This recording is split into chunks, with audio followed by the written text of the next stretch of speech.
बिस्मिल्लाहिर्रहमानिर्रहीम। अस्सलाम वालेकुम नाज़रीन, आप यूट्यूब चैनल देख रहे हैं, मैं इमरान खान हूँ। नाज़रीन, परेशानी बढ़ती जा रही है बलूचिस्तान और कश्मीर की जो इस वक्त सूरत हाल है।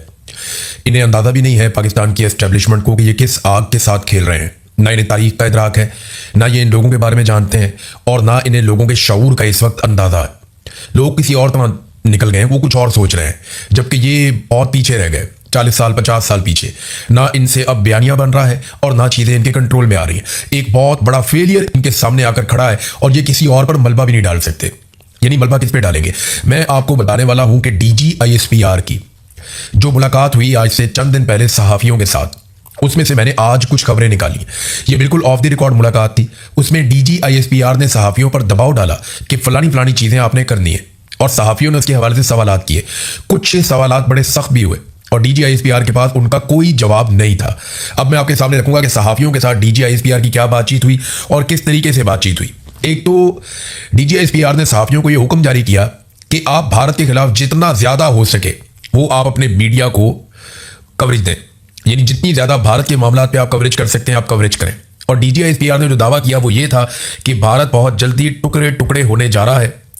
आपने टीवी चैनल्स पर यही बताना है कि भारत के टुकड़े होने जा रहे हैं और भारत कई हिस्सों में टूटने वाला है और भारत के पास कुछ भी नहीं बचेगा, वो बुरी तरह तबाही के दहाने पर पहुंच गया। अब ये DGISPR ने मीडिया को जो ब्रीफिंग दी, जो बातचीत उनके साथ की, उसमें ज़्यादा चीज़ें उन्होंने भारत के हवाले से की। और ये जो वाक़यात हुए ना क्वेटा में या बलूचिस्तान में जो वाक़यात हुए, ये उन वाक़यात से पहले की बात है कि DGISPR ने मीडिया के लोगों को बुलाया, प्रिंट मीडिया के, इलेक्ट्रॉनिक मीडिया के, जिनमें कुछ लोग सोशल मीडिया में भी काम करते हैं, और उन्हें कहा जनाब कि आप ये बयानियां बनाएं कि भारत के टोटे टोटे होने वाले हैं, बेड़ा गर्क होने वाला है भारत का। तो अब सहाफ़ियों ने कुछ सवालात किए जिनके बिल्कुल उनके पास जवाब नहीं थे। एक सहाफ़ी ने पूछा कि जनाब अगर भारत के टोटे टोटे होने जा रहे हैं तो बैनुल अक़वामी मीडिया में ऐसी कोई स्टोरी क्यों नहीं आ रही? आप हमें कह रहे हैं कि हम ये कहना शुरू कर देंगे भारत के टुकड़े होने जा रहे हैं, लेकिन हमारे पास ऐसी कोई कंफर्म इत्तला नहीं है या भारत से ऐसे कोई ऑप्टिक्स नहीं आ रहे, ना ही इंटरनेशनल मीडिया ऐसी कोई स्टोरी रिपोर्ट कर रहा है। तो हम ये कैसे कह दें जब इंटरनेशनल मीडिया ये नहीं कह रहा, किसी तरफ से कुछ ऐसी खबर नहीं आ रही? तो इस पे DGISPR के पास जवाब नहीं था। वो यही कह रहे थे कि मैं आपको बता रहा हूं ना, भारत के टुकड़े टुकड़े होने जा रहे हैं, उनकी पॉलिसियां बहुत खराब हैं, उनका बेड़ा गर्क होने जा रहा है। तो आप ये खबरें चलाएं अपने मीडिया के ऊपर, आप बताएं भारत का असल चेहरा पूरी दुनिया को।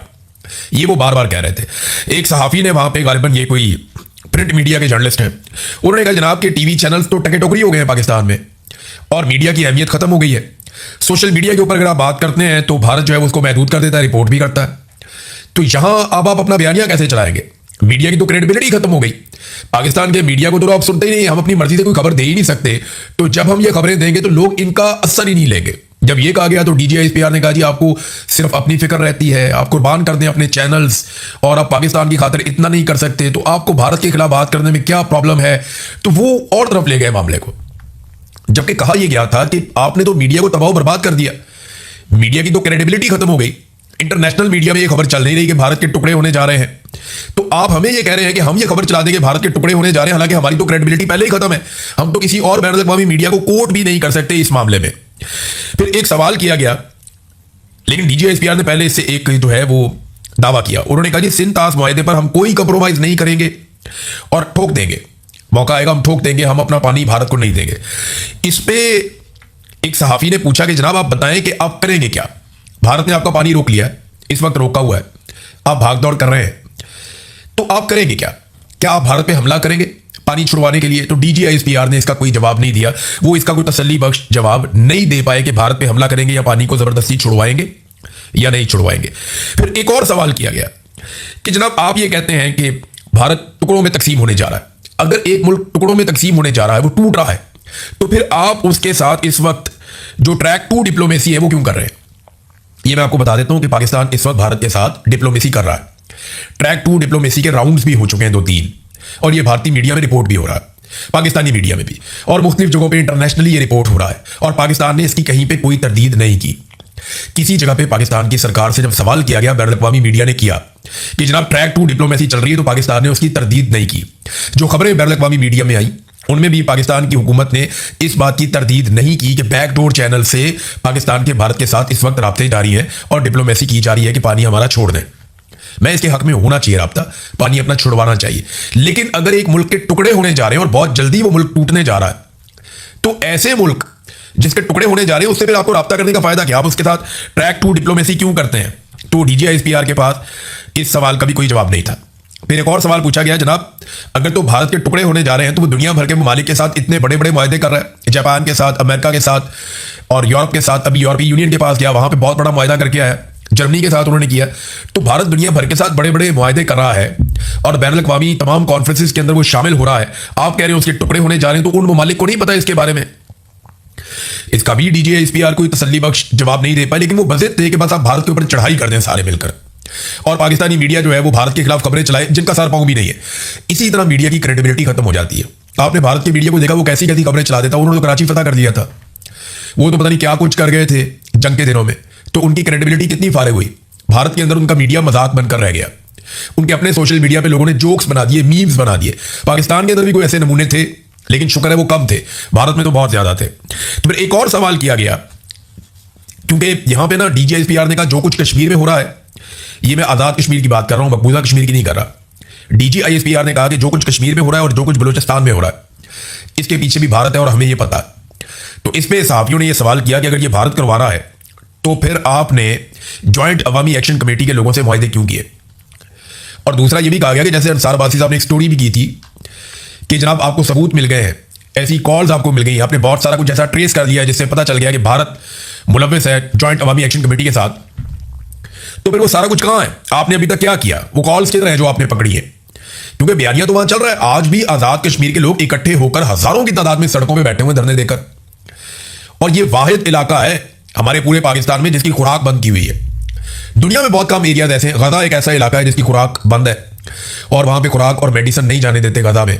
वो इसराइल की एक पॉलिसी है, वो ये कहता है कि इनको इतना तंग करो कि ये यहां से नकल मकानी करने पे मजबूर हो जाए, ये इलाका खाली कर दें और इसराइलियों के लिए ये एरिया बिल्कुल एक महफूज जगह बन जाए और ये खाली हो जाए।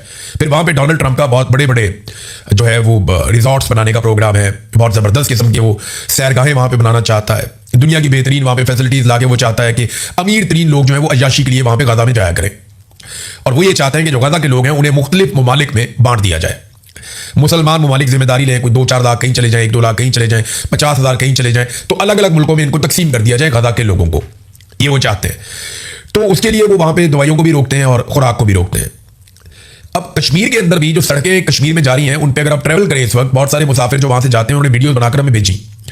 कुछ वीडियोस को मैंने पब्लिक भी किया, सोशल मीडिया पे भी, अपने प्लेटफॉर्म पे भी मैंने आपको दिखाया कि वो ट्रकों को रोक दिया जाता है जो खुराक लेकर जा रहे हैं, जो गंदम लेकर जा रहे हैं, जो फ्लोर मिलों के अंदर जा रहे हैं कि जनाब यहां पे अब आटा पीसेंगे, लोगों को मिलेगा। तो लोगों के लिए बड़ी प्रॉब्लम्स हैं। बच्चे स्कूल नहीं जा रहे, काम धंधा सारा बंद है वहां पे, सड़कें बंद है वहां पे, लोग बार बार एहतजाज करने के लिए निकलते हैं, और कई जगह पे जो उम्मीदवार वोट मांगने आए उनको फेंटी लगाई अवाम ने। अभी मैं एक विजुअल देख रहा था, उसमें पीपल्स पार्टी का एक कैंडिडेट वोट मांगने के लिए आया, खवातीन ने और बच्चों ने मार मार के भगाया। तो खवातीन आगे से पत्थर मार रही हैं, बच्चे आगे से डंडे मार रहे हैं कि भाग जाओ यहां से, खबरदार यहां पे आए वोट मांगने के लिए, हमारी लाशों के ऊपर तुम वोट मांगने के लिए आ गए हो। तो कश्मीरियों के साथ जो कुछ भी हो रहा है वो एक वीडियो है 35 मिनट की रावलाकोट की, वो सारे विजुअल इकट्ठे करके उन्होंने जोड़ दिए हैं। वो 35 मिनट की आप वीडियो देख लेना, आज मैंने उसके कुछ मनाजिर देखे हैं तो आपका दिल दहल जाएगा। जिस तरीके से रावलाकोट के अंदर लोगों को मारा गया है ना, ऐसा तो दुश्मन मुल्क के अंदर नहीं किया जाता। सिक्योरिटी फोर्सेस ने ना मस्जिद का लिहाज किया, ना अस्पताल का लिहाज किया, ना किसी और जगह का लिहाज किया, हर जगह पे शहरियों को निशाना बनाया, बहुत मारा लोगों को, बेशुमार लोग जख्मी भी हुए, अस्पतालों के अंदर जख्मियों को भी मारा गया, आके डंडों के साथ मारा गया। तो बहुत अजीबोगरीब मनाजिर हैं जो मैंने देखे।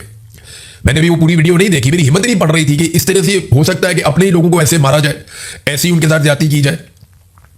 बहरहाल DGISPR ने ये सारी चीजें डिमांड की, और जब सवालात उनसे किए गए तो उन सवालात के उनके पास कोई तसल्ली बख्श जवाबात नहीं थे। बलूचिस्तान से नाजरीन, क्योंकि धरना भी वहां पे जारी है, दावा ये किया जा रहा है कि धरना खत्म हो गया, रास्ते खुल गए हैं, लेकिन इसके बावजूद जो रिपोर्ट्स आ रही हैं धरना जारी है, वहां पे लोग एहतजाज कर रहे हैं।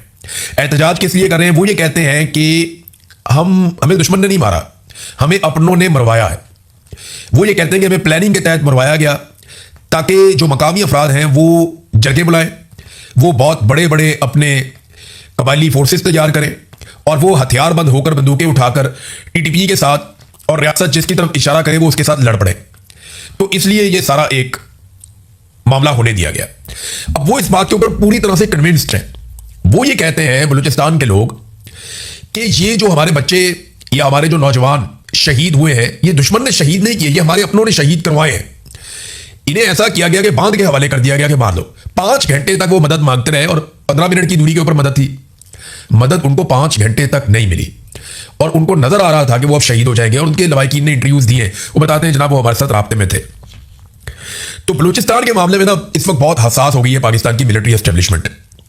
मैं क्योंकि मीडिया से मेरा ताल्लुक है तो बेशुमार मीडिया के दोस्त रोजाना ही राब्ते में रहते हैं, यानी वही 5-7 मीडिया वाले पाकिस्तान में अलग अलग हैं जिनसे रोजाना बात होती है। कभी किसी से होती है, कभी किसी से होती है, कभी किसी से होती है। सारी जिंदगी इसको मैंने दे दी, 20 साल हो गए मीडिया की इंडस्ट्री में मुझे, तो सबसे ज्यादा मेरे ताल्लुकात इसी इंडस्ट्री में। रोजाना कभी किसी प्रोड्यूसर से बात होती है, कभी डेस्क में बैठे हुए किसी बंदे से बात होती है, कभी किसी राइटर से बात होती है, कभी किसी एंकर से बात होती है, कभी किसी रिपोर्टर से बात होती है, एडिटर से बात होती है, तो होती रहती है। एक बड़ी क्लियर इंस्ट्रक्शन आई है, जैसे कश्मीर के मामले में आई थी, बलूचिस्तान के मामले में, कि आपने बलूचिस्तान को हमसे पूछे बगैर रिपोर्ट नहीं करना, इसके ऊपर आपने कोई बात नहीं करनी। और सोशल मीडिया के ऊपर भी बहुत सख्त निगरानी रखी जा रही है कि बलूचिस्तान के लिए कोई आवाज ना उठाए। तो मेरी आप सबसे गुजारिश है कि अगर आप इतना भी लिखते हैं सोशल मीडिया पे, आपके पास जो भी प्लेटफॉर्म है, आप अगर ये व्हाट्सएप इस्तेमाल करते हैं तो अपनी फैमिली को बताएं आप कि बलूचिस्तान में क्या हो रहा है। अगर आप ट्विटर इस्तेमाल करते हैं तो वहां पे आप लिखें कि बलूचिस्तान को जीने दो, एक ट्रेंड चल रहा है, बलूचिस्तान को जीने दो, ये ट्रेंड चल रहा है। और ये इसमें आप किसी को टारगेट नहीं कर रहे, आप कोई पाकिस्तान की रियासत के खिलाफ नहीं जा रहे, खुदा ना खास्ता आप कोई गद्दारी नहीं कर रहे, आप कोई बगावत नहीं कर रहे, आप सिर्फ ये कह रहे हैं कि बलूचिस्तान को जीने दो। हर वो शख्स या हर वो शख्सियत या हर वो ग्रोह या हर वो इदारा या हर वो बंदा या सियासतदान जो भी आज बलूचिस्तान के इन हालात के लिए रिस्पॉन्सिबल है, ये उन सब के लिए पैगाम है कि बलूचिस्तान को जीने दो। तो ये जरूर लिखें आप, इसके ऊपर एक ट्रेंड चल रहा है, इसमें अपना हिस्सा डालें और आवाज उठाएं ताकि पूरी दुनिया तक ये आवाज जाए कि बलूचिस्तान को जीने दो। उनका जीने का हक है, उन्हें यह हक मिलना चाहिए। ये आवाज उठाएं ताकि मिलिट्री एस्टेब्लिशमेंट को और बाकी जितने भी स्टेक होल्डर्स हैं जो इसके लिए जिम्मेदार हैं, उन सबको कान हो जाएं कि पाकिस्तानी बलूचिस्तान के साथ खड़े हैं। हमें एक दूसरे के साथ खड़े होना पड़ेगा। अगर हम आज बलूचिस्तान के लिए नहीं खड़े होंगे ना, तो कल बारी हमारी आएगी, क्योंकि बारी बारी सबकी बारी। और ये जो बात है ना, जो मैंने आपको भी बताई है कि एस्टेब्लिशमेंट की प्लानिंग है कि, और ये मुकामी लोग कह रहे हैं, मैं नहीं कह रहा, वो लोग ये कह रहे हैं कि ये एस्टेब्लिशमेंट की प्लानिंग थी कि ये लोग मरेंगे और लोग गुस्से में आएंगे, हथियार उठाएंगे और वो लड़ पड़ेंगे और हमें बहुत बड़ी तादाद में लोग ऐसे मिल जाएंगे जो हमारी जगह पे लड़ेंगे, या एक नई सिचुएशन क्रिएट हो जाएगी बलूचिस्तान में, एक नया नारा लग जाएगा, बल्ले बल्ले हो जाएगी। वो तो लाशें भी नहीं दी लोगों ने तस्वीरें बनाने के लिए, वीडियोस बनाने के लिए, नमाज जनाजा पढ़ने के लिए, वजीर आजम के लिए या आर्मी चीफ के लिए। फजलुर रहमान साहब ने इसका पोल खोल दिया। आप गौर करें, फजलुर रहमान साहब का एक स्टेटमेंट आया एक तकरीर के दौरान, उन्होंने कहा जी मैं बंदूक क्यों उठाऊं, या मैं अपने लोगों से क्यों कहूं कि वो बंदूक उठाएं और लड़ें, हम तुम्हें तनख्वाह देते हैं अपने पैसों से, खून पसीने के पैसों से, तुम लड़ो, तुमने पेटी पहनी है, हमारे ऊपर अपने खून का कर्जा ना चढ़ाओ या हमारे ऊपर एहसान ना चितलाओ कि तुम्हारा खून बह रहा है या तुम्हारे लोग शहीद हो रहे। ये फजलुर रहमान ने कहा। इसका मतलब है कि फजलुर रहमान साहब से भी ये डिमांड की गई कि लोगों को तैयार करें ज़हनी तौर पे ताकि वो हथियार उठाएं और हमारे लिए काम करें या हमारे लिए लड़ें, जैसा माजी में किया गया। मुझे अच्छी तरह याद है कि टीटीपी के साथ खैबर पख्तूनख्वा में लोगों को अमन फोर्सेस बनाकर लड़वाया गया। बाद में एक एक करके अमन जो फोर्स बनाई गई थी या एक वो पूरी एक फोर्स तैयार की गई थी खैबर पख्तूनख्वा में, एक एक करके उनके लोग टारगेट किलिंग में मारे जाते रहे, एक एक करके। मुझे अच्छी तरह याद है जितने बड़े लोग थे जो पेश हुआ करते थे एक अमन फोर्स के अंदर, जो जाकर लड़ते थे टीटीपी के साथ, तालिबान के साथ, रियासत की तरफ से जाकर लड़ते थे। लड़ाई तो असल उन्होंने लड़ी थी, फ्रंट में तो वो थे, सबसे आगे वो लड़ रहे थे। तो वो जितने लोग थे बाद में उन्हें टारगेट किलिंग में मारा गया, एक एक करके मारा गया, चुन चुन के मारा गया। तो ये खून रेजी हो रही थी, फजलुर रहमान ने इसका हिस्सा बनने से इनकार कर दिया।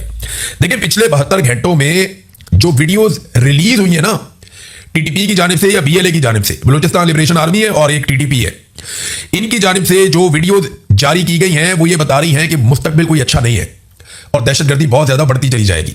लोग बलूचिस्तान को, जो बाहर से आए हुए लोग हैं, वो फौरी तौर पे बलूचिस्तान को खाली कर रहे हैं, लोग वहां से छोड़ कर जा रहे हैं। लोगों को समझ आ गई है कि हालात इतने खराब हो गए हैं कि अब यहां पे एक प्रॉक्सी वॉर शुरू होने वाली है और जो दिखाई भी दे रही है। धरना अभी तक जारी है, लोगों के मुतालबात नहीं सुने जा रहे, कोई अच्छा मंजरनामा पेश नहीं कर रहा बलूचिस्तान में जो कुछ हो रहा है। जो टीटीपी और बीएलए वीडियो जारी कर रहे हैं ना, वो तो बाकायदा दिखा रहे हैं। उन्होंने दिखाया किस तरीके से उन्होंने एक अटैक किया, बड़ा खौफनाक अटैक था, जीवनी में मैं देखकर हैरान हो गया। पूरा ट्रक लाकर उन्होंने मारा और पूरी को पूरा बिल्डिंग, पूरा एरिया, पूरा कंपाउंड तबाह कर दिया। उसके बाद रॉकेट लॉन्चर चल रहे हैं, सड़कों के ऊपर वो सरेआम फायरिंग कर रहे हैं, पूछने वाला कोई नहीं है। वो पुलिस की गाड़ियां लेकर नौशकी में जा रहे हैं, चागी पे उन्होंने पूरे पे कब्जा कर लिया है। अभी गवादर के करीब से मजीद रिपोर्टें आ रही हैं। मैं तो हैरान हो रहा हूं कि रियासत कहां पे, रियासत की रेट कहां पे, कुछ दिखाई नहीं दे रहा। और ये पिछले चंद महीनों से ये रिपोर्टें आ रही थी, ये रिपोर्टें मौजूद थी। जब पाकिस्तान की इंटेलिजेंस एजेंसियां पाकिस्तान तहरीक इंसाफ को और इमरान खान को तोड़ने में मसरूफ थी, उस वक्त ये रिपोर्टें आ रही थी कि दहशतगर्द तंजीमों का आपस में इत्तेहाद हो रहा है। और ऐसी रिपोर्टें मौजूद थी कि दाइश और टीटीपी के अंदर कोई आपस में बातचीत हो रही है, कुछ और ग्रुप्स हैं आईएस और दीगर, उनकी आपस में बातचीत हो रही है और पाकिस्तान में एक अनहोली किस्म का अलायंस बनाया जा रहा है जो पाकिस्तान की रियासत को बहुत कमजोर करेगा और उनके अपने मुतालबात और मफादात हैं। लेकिन क्योंकि रियासत और रियासती एजेंसियां जो हमारे पैसों से तनख्वाह लेती हैं, वो सारे उस वक्त इमरान खान को तोड़ने में लगे हुए थे कि 26वीं तरमीम कैसे करवानी है, 27वीं तरमीम कैसे करवानी है, आसिम मुनीर साहब को 5 साल मजीद नौकरी पे कैसे रखना है, उन्हें ताहयात इस्तिस्ना कैसे दिलवाना है और किस तरीके से आईनी अदालतें बनाकर अपने लिए रफ्तार निकालना है, वो सारे इस चक्कर में लगे हुए थे। अभी लगभग दर्जनों जजेस मजीद लाए जा रहे हैं और इन जजेस को लाने में मेरिट की धज्जियां उड़ाई जाएंगी। वो एक जज के बारे में अभी हमारे एक जर्नलिस्ट है वो रिपोर्ट भी कर रहे थे, असद मलिक साहब, वो 2 मरतबा उसने इम्तिहान दिया, वकील ने, सिविल जज के लिए दोनों दफा फेल हो गया। एक दफा उसने प्रोसिक्यूटर बनने के लिए इम्तिहान दिया, फिर फेल हो गया। अब उसका नाम डाला हुआ हाईकोर्ट का जज बनाने के लिए।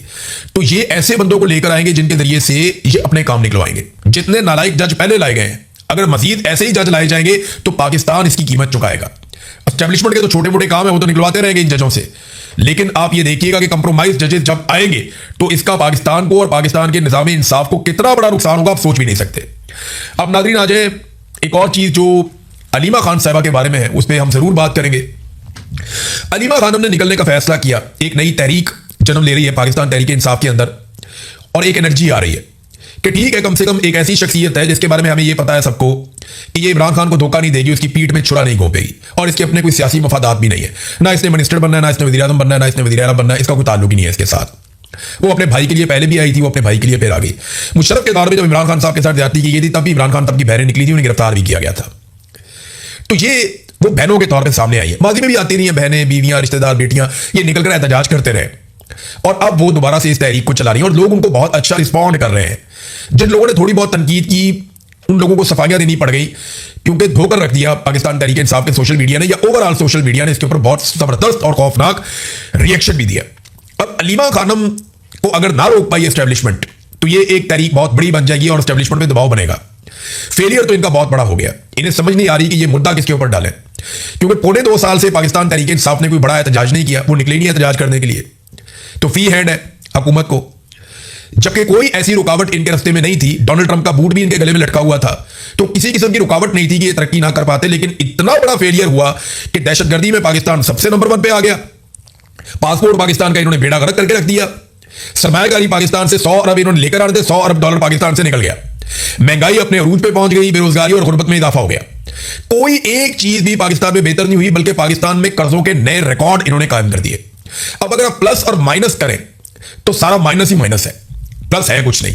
तो अब ये मुद्दा किस पे डालें, इनको ये भी समझ नहीं आ रही। हुकूमत मुकम्मल तौर पे कोलैप्स हो चुकी है, पूरा रिजीम फेल हो चुका है और अब उन्हें किसी पे तो डालना होगा, डालें किस पे? तो अलीमा खानम को ऐसा लगता है कि गिरफ्तार किया जाएगा। नजम सेठी ने यह खबर सुना भी दी कि अलीमा खानम को गिरफ्तार किया जा सकता है, उन्हें सजा सुनाई जा सकती है, उनका यह तज्जिया है। लेकिन देखिएगा कि आने वाले दिनों में आसिम मुनीर साहब की यह मजबूरी बन जाएगी, उन्हें अलीमा खानम को पकड़ना पड़ेगा, क्योंकि उसके बगैर उनका गुजारा नहीं है। और अलीमा खानम अगर खैबर पख्तूनख्वा में ही जलसे और जुलूस करती है और बहुत बड़ी मिकदार में खैबर पख्तूनख्वा को तगड़ा करके खड़ा कर देती हैं और अपनी दूसरी बहनों को कहती हैं कि आप अडियाला जेल जाओ, तो एक नई सिचुएशन हो जाएगी, क्योंकि खैबर पख्तूनख्वा से उन्हें गिरफ्तार करके ले जाना ये खैबर पख्तूनख्वा वालों के लिए बड़ी मुसीबत बन जाएगी। तो अब सिचुएशन खेल जो है ना वो एक नए मरहले में दाखिल हो गया है, जिसके ऊपर हम नजर रखेंगे। लेकिन एक चीज और एक सवाल जो आप सबको पूछना है, जो मैंने भी पूछा था कि 57,000 ब्लू पासपोर्ट किन लोगों के पास है, इसकी एक फहरिस्त जारी होनी चाहिए। पाकिस्तानियों को पता चले कि वो कौन से ऐसे 57,000 चहीते हैं जिन्होंने अपने पास ब्लू पासपोर्ट रखे हुए हैं। अब तक के लिए इतने, अपना ख्याल रखिएगा, अपने चैनल का भी। अल्लाह हाफिज़।